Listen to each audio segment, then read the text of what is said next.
Hi guys, welcome to my YouTube channel. In my today's video, I'll be telling you how to enable or disable call forwarding in your device Vivo X Fold 2 and Vivo X Flip.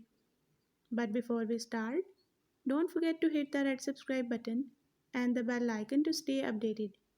Now watch this complete video.